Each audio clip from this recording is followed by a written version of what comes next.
അമ്മയ്ക്ക് ഭാഗ്യമുണ്ടായി, അത് അമ്മയെ കാണാൻ എനിക്കും ഭാഗ്യമുണ്ടായി. എൻ്റെ അമ്മ സുഖമില്ലാതിരിക്കുന്ന അമ്മയാണ്. പക്ഷെ അമ്മ അത് മനസ്സിലാക്കി എന്നെ അനുഗ്രഹിച്ചു. ഞാൻ പറഞ്ഞു അമ്മയ്ക്ക് എല്ലാം മനസ്സിലാകും, സംസാരിക്കാൻ കുറച്ചൊരു സ്ലറുണ്ട്, പക്ഷെ എനിക്ക് മനസ്സിലാകും. എന്തായാലും അമ്മയുടെ ഒരു അനുഗ്രഹം എന്ന് പറഞ്ഞാൽ എൻ്റെ മാതാപിതാക്കളെ അതാണ് ഞാൻ പറഞ്ഞത്, തീർച്ചയായിട്ടും ഓർക്കുന്നു. എൻ്റെ കുടുംബം എന്ന് പറഞ്ഞാൽ അതുകൊണ്ടാണ്. അമ്മയുടെ അനുഗ്രഹം എനിക്ക് മാത്രമല്ല നിങ്ങൾ എല്ലാവർക്കും ഉള്ള കാര്യം തന്നെയാണ്. അമ്മയുടെ അനുഗ്രഹം വാങ്ങിച്ചിട്ടാണ്.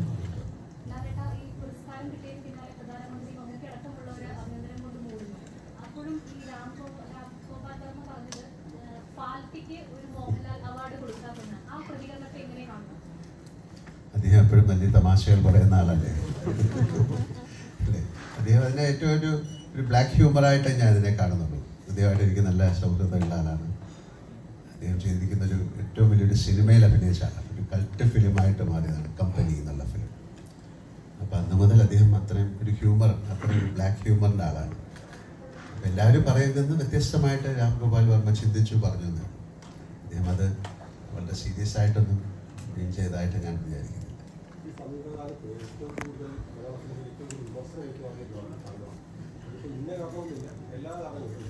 നിങ്ങളുണ്ടല്ലോ.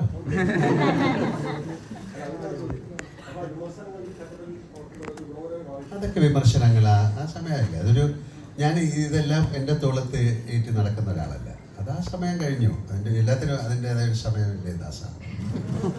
ഇപ്പം അതൊക്കെ മറക്കൂ. ഇപ്പം ഈ പ്രസൻറ്റിൽ ഏറ്റവും നല്ല സന്തോഷത്തിൻ്റെ സമയമാണല്ലോ. അപ്പോൾ ആ പുറകിലേക്ക് എന്തിനാ ചിന്തിക്കുന്നത്? നമുക്ക് മുന്നോട്ട് ചിന്തിക്കാം. മുന്നോട്ടും ചിന്തിക്കണ്ട, ഈ പ്രസൻറ്റിൽ ചിന്തിക്കാം.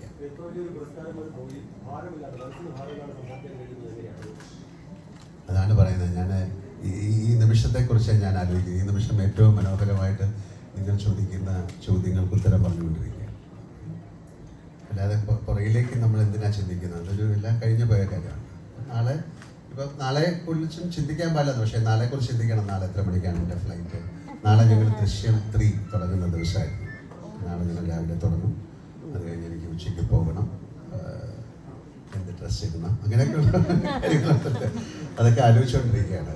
എന്നിട്ട് അവിടെ 23 ഏറ്റവും വലിയൊരു പ്രസ്റ്റീജിയസ് മൊമെൻ്റ് അല്ലേ അവിടെ ആ ഡയസിൽ പോയിട്ട്. ഇതിന് മുമ്പേ ഞാൻ വാങ്ങിച്ചിട്ടുണ്ട്. എനിക്ക് ഏതാണ്ട് 5 പ്രാവശ്യം കിട്ടിയിട്ടുണ്ട്. ഏതാണ്ട് 5 പ്രാവശ്യത്തോളം, 5-ൽ കൂടുതൽ 7-8 പ്രാവശ്യം ടൈ വന്ന് പോയിട്ടുണ്ട്. അപ്പോൾ ആ സ്ഥലവും പരിസരമൊക്കെ എനിക്കറിയാം. എന്നാലും അവിടെ പോയി അത് വാങ്ങിക്കും. എൻ്റെ കുടുംബമൊക്കെ ആയിട്ട് പോയി വാങ്ങിക്കുകയും എൻ്റെ സുഹൃത്തുക്കളുമായിട്ടൊക്കെ പോയി വാങ്ങിക്കുകയും അത് എത്രയോ ആൾക്കാർ കാണുകയും അതൊക്കെ ചെയ്യുന്നൊരു മൊമെൻ്റ് എന്ന് പറയുന്നത് വളരെ എന്നെ സംബന്ധിച്ചിടത്തോളം വലിയൊരു എന്താ പറയുക ഒരു സന്തോഷത്തിൻ്റെ സമയമാണ്. അവാർഡ് കിട്ടുമ്പോൾ കേരളത്തിലെ ഓരോരുത്തരും എന്താ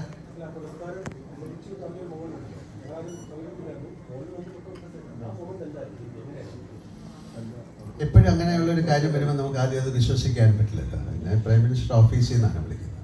ഞാൻ ഒരു ഷൂട്ടിൻ്റെ അകത്തായിരുന്നു. അപ്പോൾ അവർക്കിത് പറഞ്ഞ് ഓക്കെ ആണോ എന്ന് ചോദിക്കണം അല്ലേ? നമുക്കത് ആ കൺസെൻറ്റ് കിട്ടിയാലേ അവർക്ക് അനൗൺസ് ചെയ്യാൻ പറ്റും. അപ്പോൾ അത് ആദ്യം നമുക്ക് നമ്മൾ സ്വപ്നത്തിൽ പോലും ചിന്തിക്കാത്തൊരു കാര്യമാണല്ലോ അല്ലേ?